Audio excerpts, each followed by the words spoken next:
Hello guys, are you back?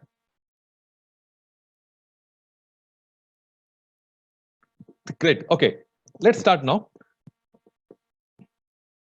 I'll be going this with this conceptual model to and fro. The conceptual model, if you see from TOGAF, is more complicated. It's not so user friendly.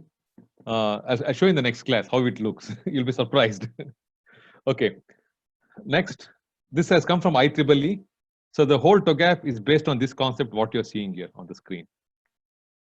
But the might be later today. I'll show you. It's much more complicated. It looks from like a academic perspective, but this is what the model is.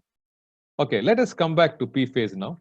Okay, so I told in the P phase the two objectives: determine the architect capability desired by the enterprise, then establish the capability maturity, what the target at the end result, what we want to achieve.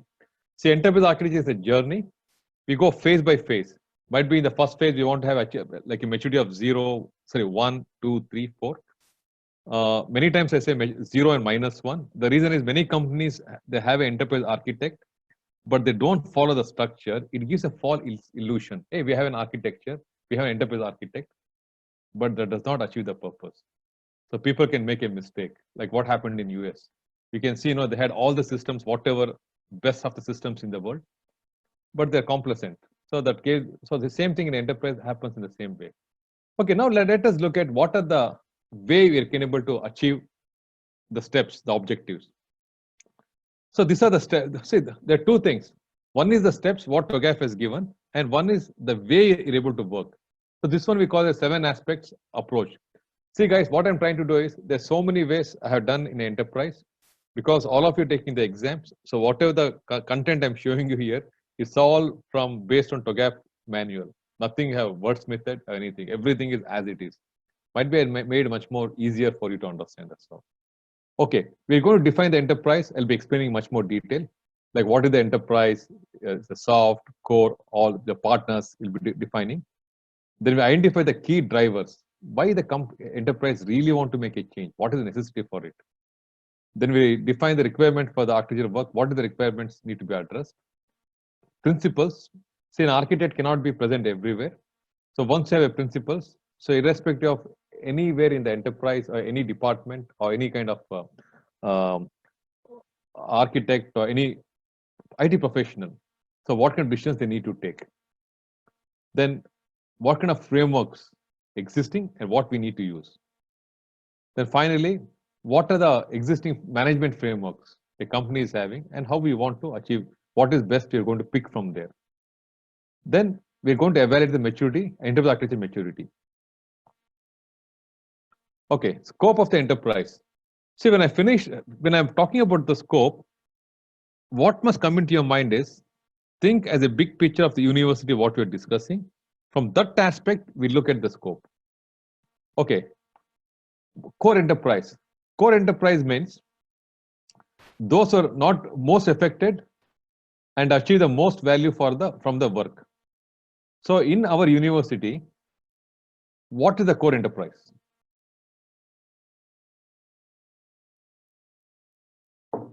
Just type me a message, please. So what I do is, I just want if it is there.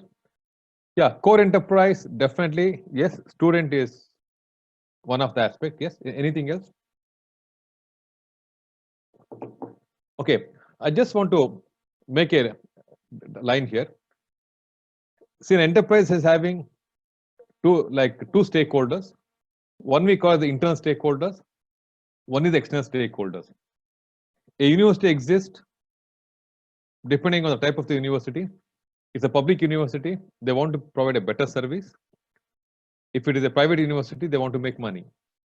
When you consider these two aspects, in our aspect, when you think of an enterprise, the internal stakeholder is the business by itself. The external stakeholder is the student. So our core enterprise at this moment is how to manage the students. So how to give the experience for a student such a way that they get an experience as they're in a classroom. Okay, so the core enterprise is the university by itself, the learning department, finance department, we come to it later. at this moment, the learning department, of course, no, finance department also. But finance department also is affected because the reason is many universities, last week I showed you, Australia's GDP, forced GDP comes from students coming from abroad. Okay, so said that what happens is your core enterprise is the university, mainly the students, faculty, management systems, or student management systems, learning management systems, and again your finance system, financial department. So all come under the core enterprise. Then identify the soft enterprise, who will see the change to the capability and with work with the core units, but not otherwise directly affected. Say example, you have what is the core enterprise for the university? The maintenance department. The maintenance department are not bothered, If the classroom is there, classroom is not there, they're not so much affected. But especially the core enterprise is the finance department. Your core enterprise is nothing but your students management team or student recruitment team.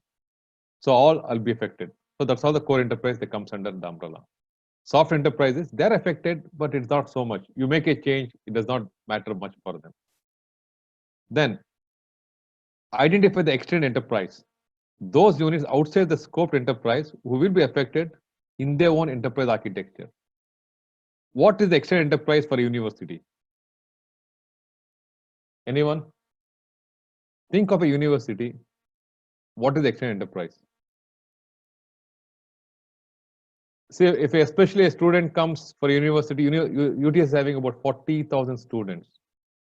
So when we say 40,000 students, the students can come from different states or different country. Said that one of the key thing is the boarding, lodging, the hotels, the eateries, accommodation. Yes, they all will be affected. It's an extended enterprise. So when a university comes, you'll be having the auxiliary businesses which comes together. So they also will be affected. Because once they do this, all the eateries around UTS will be gone in a few months or few weeks. Okay, then identify the communities involved. See, who are the communities? See, if you think of a communities in a university, think of the university perspective. One of the thing is you'll be having so much of training camps. You got so much of voluntary organizations. And even employers, yes, that's a good thing. Yes, Mike, you're talking, yes. Employers. So these are the communities who are involved who will be affected. But for them, the student outcome will be affected because for them, one of the main thing when you go to a university, one is your communication, how you talk, how you do, your social behaving. We call as the emotional aspects will be considered for the employment. So the communities will be affected, but in what way? But they're not so much big impact at this moment. But again, many university students, when they come from abroad, what they do? Almost 70% they do part-time job. So when it becomes online, initially, once COVID goes off, the communities will be very happy because students can spend more time. They can study whenever they want at whatever the time they want. Then identify the governance involved, including the legal frameworks and geographies. So what comes into your mind? Legal frameworks. Anyone type me, what do you think legal frameworks?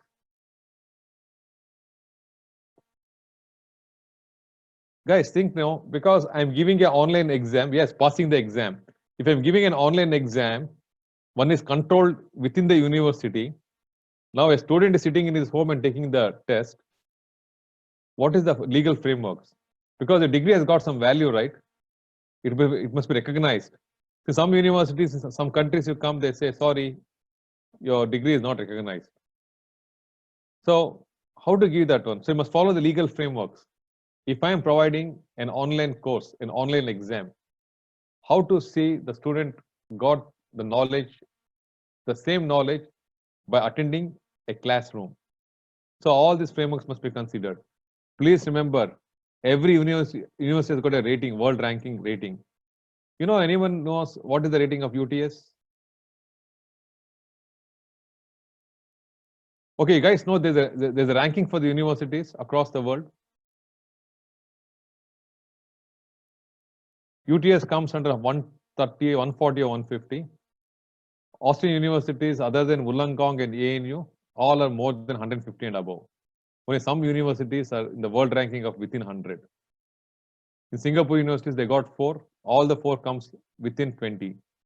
So that shows they have a proper process, proper some kind of they got some various criteria. How you got a maturity assessment, So similarly, the university also they got a criteria to see the ranking. Okay, so different geographies because people can take the exam from anywhere. So again, if my student wants to migrate to other country, is the degree valid? So what is the ranking? So all need to be considered. Okay. Next, all you're okay till now?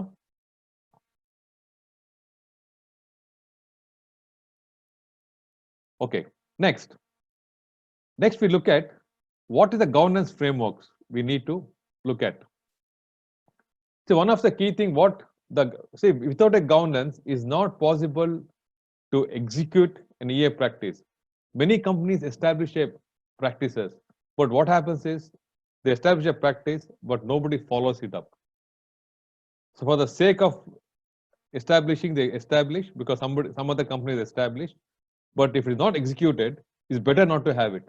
So what TOGAF says is, first of all, when you establish a practice, govern it. It gives the real value and outcome. Okay, so based on that, from EA perspective, see TOGAF I told you is a framework. So framework means it has got each and every phase when you do what is the input, what is the output, and what you need to do. So said that TOGAF itself acts as a framework. In the framework, it tells what kind of governance is needed for each phase of the ADM. Okay. Then what kind of guidelines need to be developed to manage that particular phase. Next, it looks at what kind of standards, guidelines, models, compliance. See, ADM cycle is from A to H. When you go to A to H, each phase you need to follow some kind of guidelines. If I'm doing in A phase, I'll be looking at the guidelines from project management perspective. At the same time, the cost of the project will go up because if sometimes I want to be compliant with internal some kind of a standard or regulatory requirement, as well as external standards given by US, some university or some Ministry of Education in US or might be in New Zealand. It can be anything. Then we're going to look at some of the standards and guidelines, guys. That is for every phase. When I look at business architecture, that's what determines your scope of the work, the amount of process involved, the functions need to be created or referred. Okay. Then at the same time, it's not possible for us to just introduce a new governance. First of all, you must make an analysis. What kind of a governance a company is exists in a company. So why we need to change? See, you simply go and say, so many companies, when I came into Australia in 2008, they're following Prince2. So in Singapore, we are following only PMP. So for me, Prince2 was I knew that, but I did not know much of it. Then when I went to some companies, I was saying, they say, no, sorry, if you don't have Prince2, go off. So the message what I want to say is, when you set up an enterprise practice, then you say, no, Prince2 does not give the value, you'll go for PMP. They say, no, come on, man, we don't do that. But if you do something which adds value for the enterprise, then you must be able to come out, going back to the management team and saying why the process need to be changed, how is going to benefit the EA practice. Then, please, whatever you make a change, your sponsors or stakeholders must be consulted. See, EA practice is not a cowboy style. Whatever we do, it must have and blessings from the management. Then, at the same time, see, ADM cycle is a continuous process. In the sense, any enterprise will be in some part of the ADM phase. Do you know why? Can anyone answer? Every company, whatever state they are in some part of the ADM phase. Can anyone answer this question? Answer me why? See, guys, as I told you earlier, an enterprise architecture is a dormant, and the enterprise architecture exists as long as the company exists. You want to initiate a project, it will be part of the ADM cycle. If some kind of a project is running, again, it's part of the ADM cycle. And if you think some kind of support is been done, like a business as usual kind of a project, that also comes under the umbrella of ADM cycle. But sometimes if you have a matured EA practice, everything is measured, everything is monitored. If you don't have, simply it goes by itself without monitoring it, that's all. So every part of an enterprise is at some stage, it is part of the ADM cycle. So said that when you establish ADM cycle, look at the touch points. What is the impact? What need to be done? Because any company, if it's establishing EA practice, there are projects running before. And there are projects which is going to be an input for you, or your projects can be an output for that. So look at all the aspects. So example, in many universities are upgrading the learning management system. So suddenly because of COVID, the current learning management system projects, whatever upgrading, need to be revisited and reevaluated what need to be done. You got the point?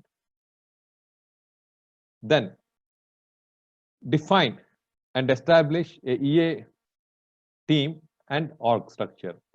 See, generally in a company, I asked you the question in the beginning, how many, do you have a EA? Some say yes, some say no, good. But again, I asked you, how many architects are there? I got from 0 to 4 maximum I saw in the chat. So said that for a EA practice to establish, you need to have an org structure. You need to establish the roles, responsibilities. So if you don't do that one, what happens? The way the people are doing, they do the same thing. There's no value at all. So you need to establish a proper structure, roles and responsibility in org structure. The current, again, you cannot just do it as it is. First of all, you must try to analyze the current practices, what a company is doing. And again, for the, okay, you must going to see the maturity. It's not possible to achieve a maturity of 4 or 5 at the first round. First, you may say, we want to achieve a maturity of 1, might be in the next 6 months or 1 year. To achieve a maturity of 1 or 2, or might be 1 in the next 6 months or 1 year, what kind of roles we need to have? What is the responsibility of the enterprise architect or the board? Then, at the same time, when you want to do this, you cannot go in isolation. You must try to intercept what are other projects going in the enterprise, because sometimes the project managers who are working in the different projects may come under your umbrella. I mean, umbrella means I'm not telling they're reporting to you. At least some of the inputs will be, they must need to give it to you for the EA practice or EA board. Then, at the same time, the way you establish a board, what happens is a company is executing some of the tasks, what they're doing. Example, take an example of requirements management. They just go take the key stakeholder to get the requirements, just call a vendor and implement a product. But EA comes into picture, you cannot do that. What are you going to do? You're going to identify what is the capability needed for a student management system. Such a way, the student must be having the same experience working from the home or listening to an online class. So then you're going to look what kind of products are, what is the capability you expect, and what kind of products available in the market. Then you come with the, you make a recommendation. So the way a company operates need to be changed. Okay. So there'll be conflicts. You need to identify that. Again, you must revisit with the sponsor, get the approval. And ultimately, if you put a EA practice, what is needed? Money, right? Suddenly you ramp it up 10 people, 10 EA architects. You need finance for that. You got me? Okay. I just stop here. I'll try to look at the chat box. What are the questions? See, you got the concept, what I'm telling you. See, if you go and study EA book, this for the message. I just read that. I was not able to connect everywhere. When you work with some few projects, then you can able to see what is the problem with the EA practitioner. It does not work in isolation all these years. At the same time, it does not have the power. Where you can be able to establish a EA practice, nobody's listening to you. Okay, I got a question from here from Mike. What he's asking is, let me see, let us go from one by one. Mike is asking, where does University of Sydney and Macquarie stands here? No comments on that one, but I know one of the university, I cannot name it. I was involved in there to establish one of the top universities in the CBD to establish EA practice and do a modeling across. They gave me the list of assets, what they had. They had about some 400 different applications. If a company is having 4 different applications, you can just imagine yourself. Generally, universities in Australia, what they're doing is they have a people management, PeopleSoft software. It's a very good system to manage the students. So generally companies are having that, the universities, and they have some kind of a ERP system from either Oracle or from SAP. And generally the learning management system will be a Blackboard, but now they got few more players in the market. So I cannot comment on a public place. Might be, Mike, if you visit me one-to-one, I can explain you exactly where they are. Because some things are very sensitive. Okay, then I got one more thing. EA needs to review and evaluate all org change management and projects for compliance, governance, and alignment to business strategy. It's a very good answer. Yes, EA needs to review the whole organization. Not only this one, it must first look at how the projects are initiated, what is the process they're following, then how the project is getting approved, then what is the change management process the company is having, and how the projects are being audited, and how the projects are uh, uh, closed. So all these, again, the projects, are they meeting the business objectives? So all need to be analyzed by a EA practitioner. So generally, no, like I tell you an example. I was doing a project with a customer. So they told us, please come and establish EA practice. We went there. In EA, generally what happens is we call as capacity building. In capacity building, what we do is we go set up a practice for for the management team as an agile practice. We educate them. So once they're happy, then they send the second round. The technical team, other team will come. Then again we establish the capacity building. So we had like 3 workshops, each consisting 1 day to 5 days. Then again, finally, we went there to ask for a project. They told us, sorry, all our people are they know about the project. I mean, the framework. We're going to utilize it. Then we don't know what to tell. Suddenly, we had a break. Then we went back. Then I showed them a flight, a Boeing 737 or whatever you think, 830. Guys, can you fly this? See, even if you give the best of the best manual, simulate n number of times, they cannot fly it. They must get some kind of handhold for few times, then they get that mechanism. For a company in Australia, we established a EA practice. The management team, what they did is they told us, we'll give you the work, and they took over. And finally, they're running themselves. Their namesake, they got a EA practice, but there's no outcome. Okay, I got one more question. How do you avoid the perception that EA is just slowing down everyone's project?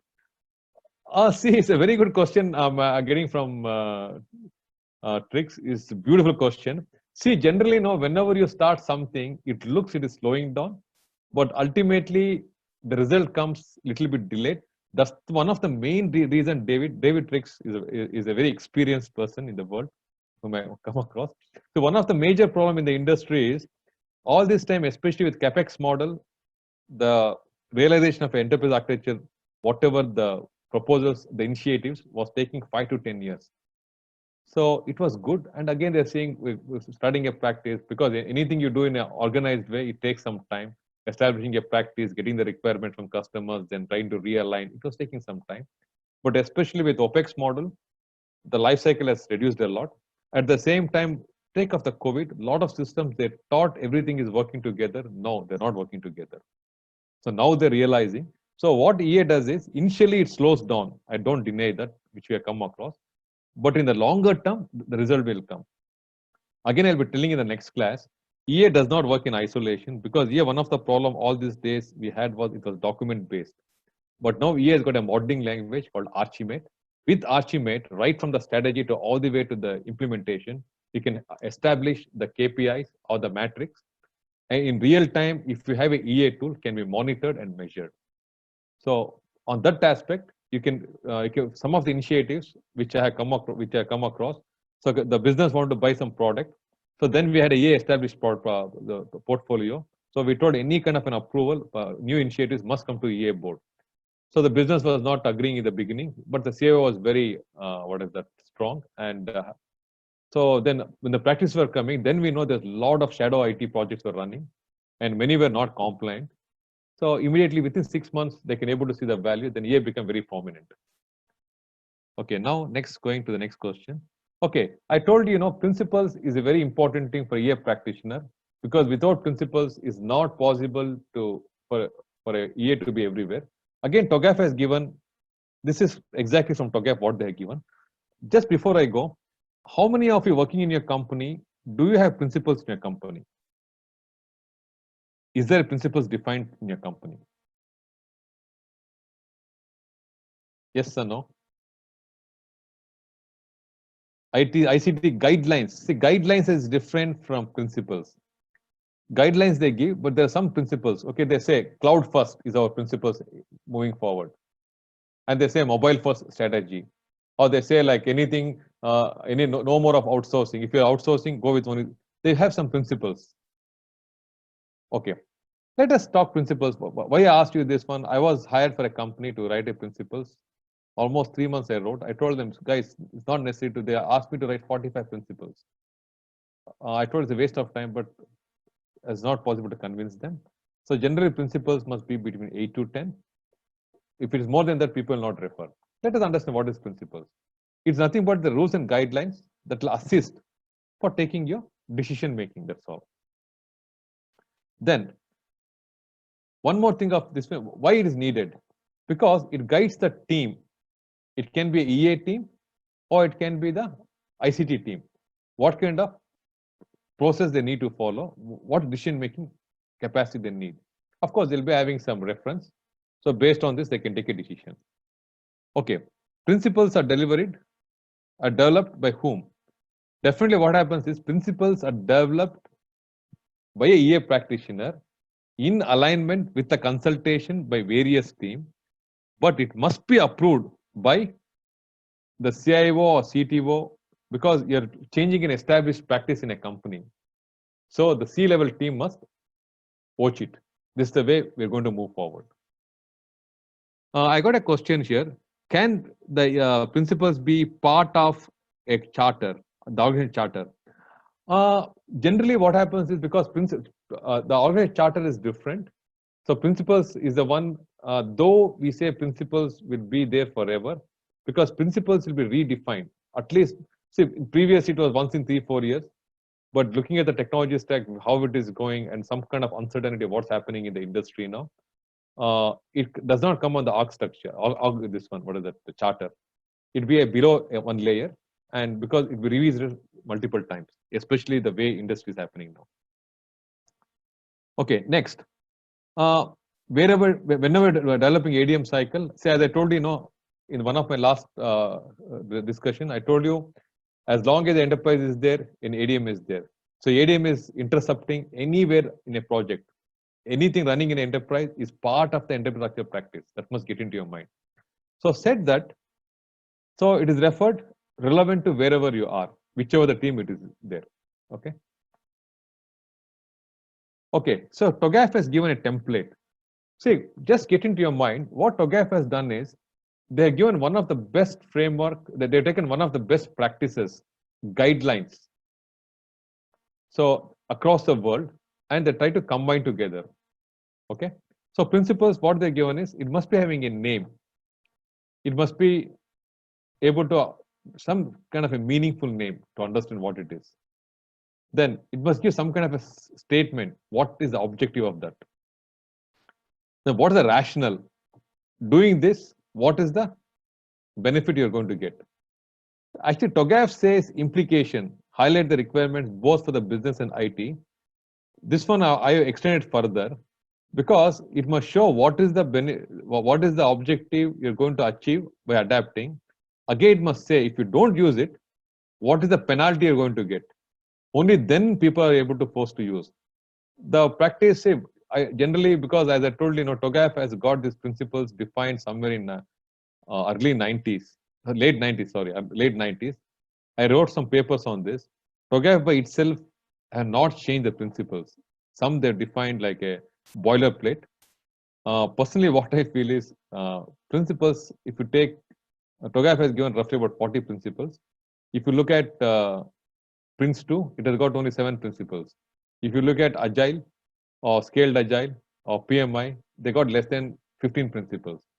So what I want to say is your principles must be very high level. It must be not be too detailed. At the same time, it must be subjective to what I can say is abstract. At the same time, when it's need to change, it must be able to change also. So now when every company will say on-prem, Try to avoid as much as possible. Okay. So based on that one, let us just come with the concept of some one or two principles. So what kind of principles do you expect? Any example? Okay, as I'm talking to you, so what I do is, let me show one of the project what I did for a company. At least you get an understanding of what I'm talking. Org structure. Okay, for the discussion, all of you just think of, if you have a principal in a company, just type in the message. By that time, I'll show the org structure of an enterprise which I worked. Okay, I can see also, no problem.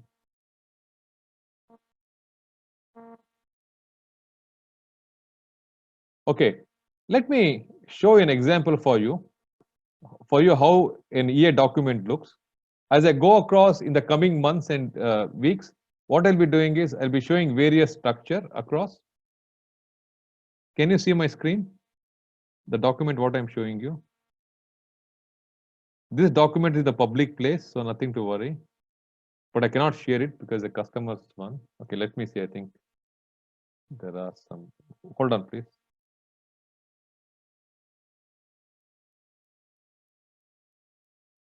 Just hold on, please. I think I did not open that one. I keep it ready for you. Just type me a message if you have a principles.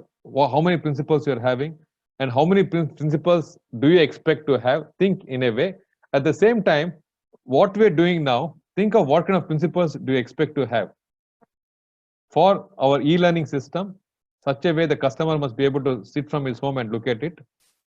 So come out with what kind of framework we need to have. In the meantime, what I show is some of the work what I've done. I'll show you, get an understanding.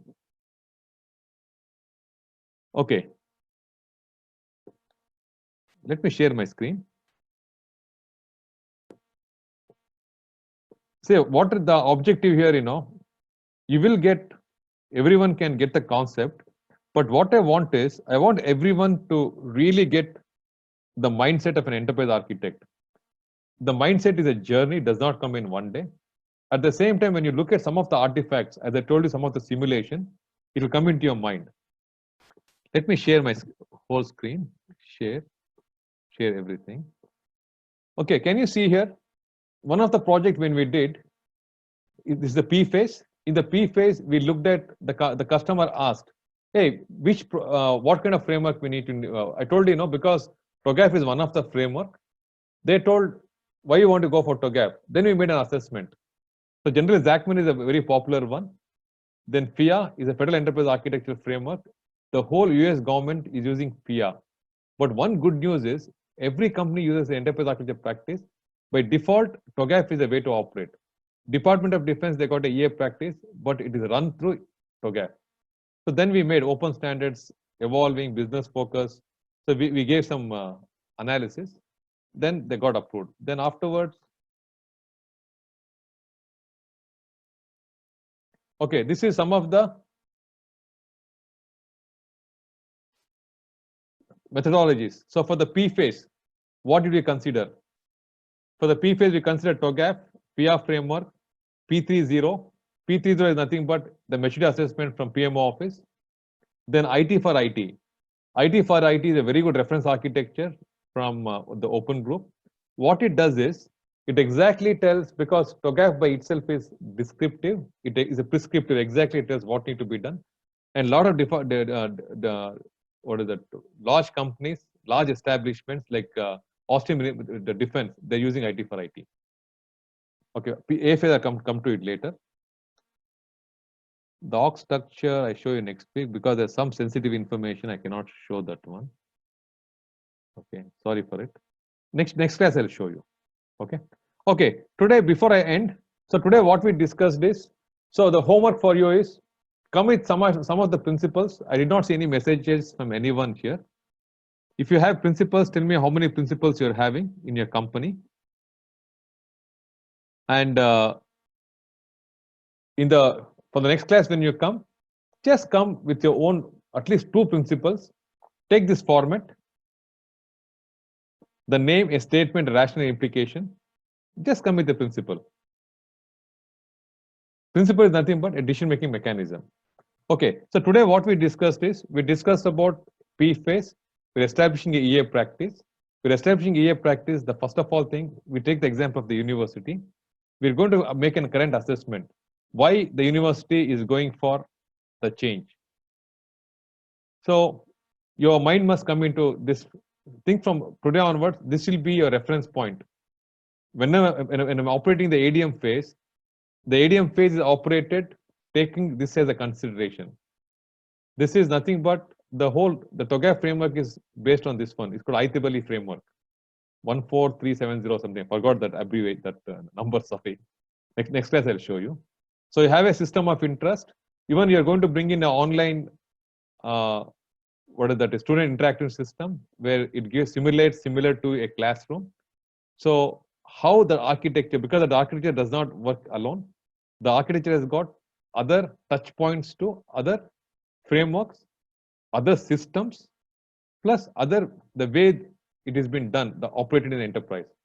So from that perspective, our stakeholders, okay, now let us open up. Who are our stakeholders for us? We discussed earlier.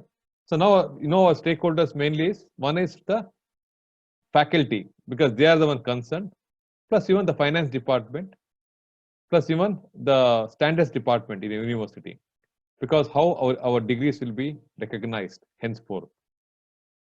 Then what is the rating we are going to get? Guys, please remember this. Depending on the rating of a university, your fee structure is defined. One is the location, and depending on the rating, the cost of the university will go up. When your admission of ATAR and all depends on the university. The university has got a very good rating, your ATAR is required is very high. Okay. Then we discuss, take this into your mind. When we discuss in the next class, of course, I'll just highlightly, I'll give a highlight of what I'm going to discuss for the A phase today only. Let me go for the ADM cycle, sorry. See, today we discuss about the P phase.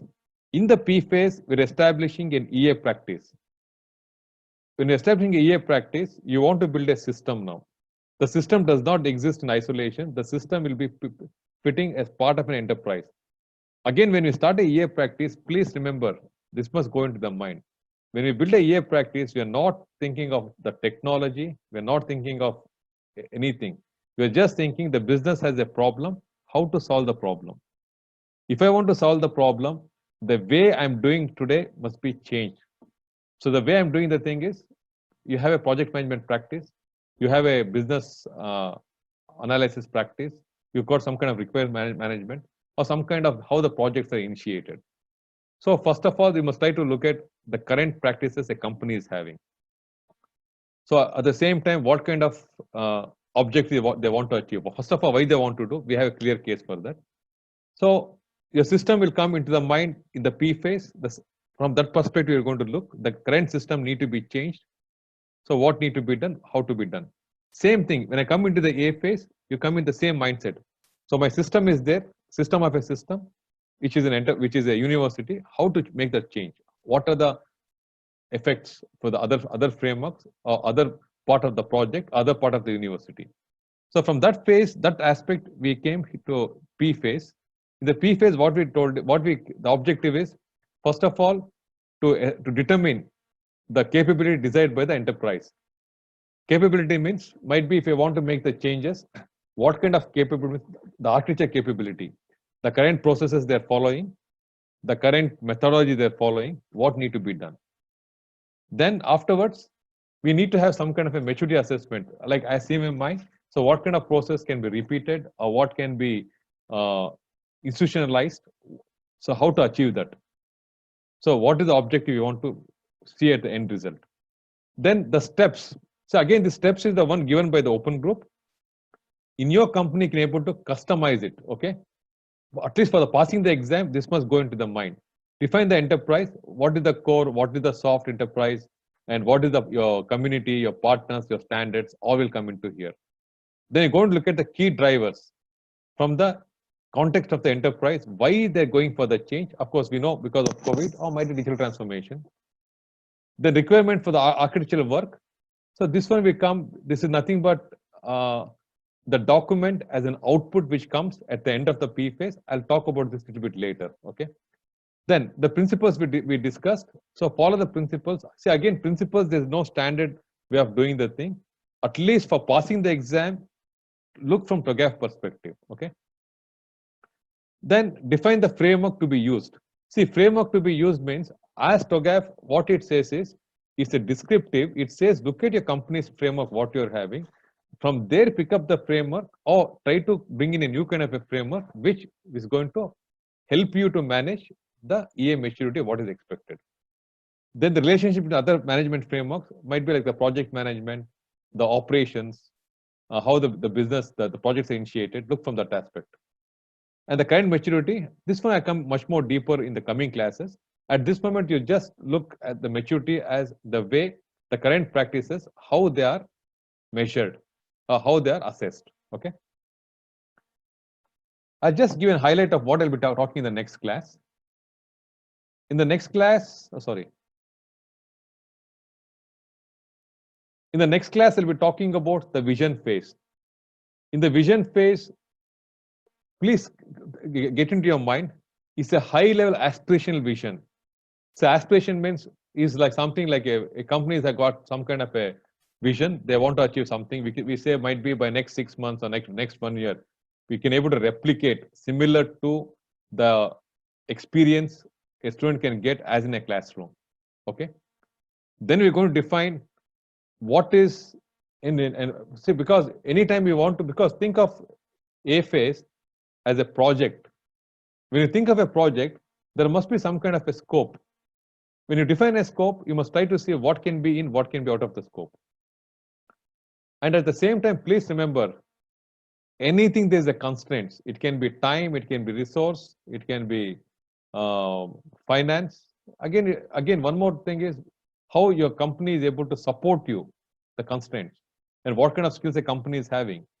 Okay, think from that aspect. Then afterwards, you're going to create a vision document. Okay, before I go, how many of you have got the concept of a baseline and a target?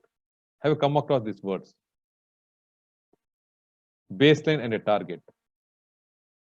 Okay, anytime we know, one of the key thing of EA practice, always we do gap analysis. So gap analysis is the one we're going to take an initial assessment, what is the company's actual status they are. So then afterwards we determine next might be the 5 years where the company want to be. Sorry guys, 5 years is too long. That's the old way of doing the things. Might be next 6 months where the company want to be.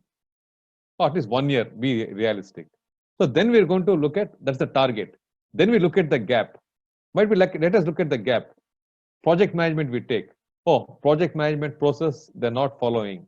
Might be in 1 year to be having a good maturity, you need to have follow X number of processes. Architecture. Oh, currently we don't have an architecture, we just pick a product. So in the next 1 year, we need to have a process to define what are the business processes need to be there. And for the business processes, what are the functions? And based on the functions, then we determine what kind of applications we need. Say example, we take the example of our student experience system. So what kind of application comes into your mind? If students want to take get a simulation of staying in a classroom, the same experience from the home. What kind of application comes into your mind? Guys, I really want you to answer this. Sorry, this one is giving me a problem because suddenly I lose myself.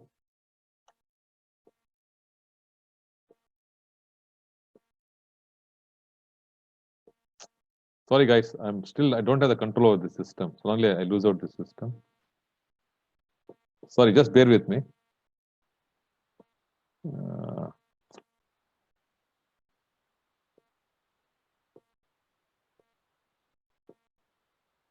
It's not like WebEx, sometimes suddenly we lose the control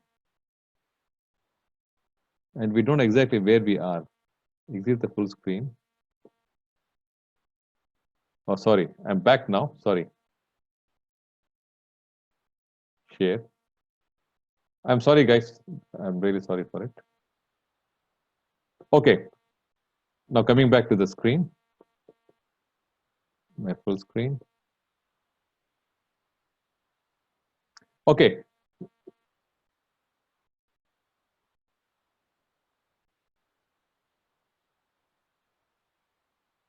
Okay, so we're going to look at the constraints. So what are the constraints we're having?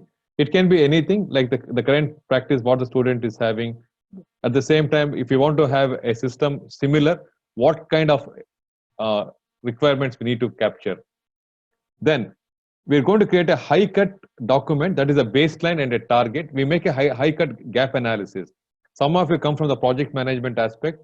We take as an aspect of what we call as rough order of magnitude. In the sense, we have analysis, but the analysis is in a very high level. The project cost can go more than 50% high or 50% less, something in that way. We're going to come with a high level baseline and a target. But what you define the high line baseline and target, when you come into phase E, it becomes much more clarity because you're coming out with the requirements much more in detail in B, C, D phase. So in E phase, you got a complete analysis, but in F phase, you got a complete what is the gap need to be addressed and how we're going to address. You'll be getting the clear picture in F phase. So in the coming class, what I'm going to do is next class, I'm going to go in depth of A phase. P phase I just touch might be one slide in the next class. And I show the document what the P phase outcome looks. In the next class, I'll be covering A phase. And the good news is B, C, D, the steps are the same.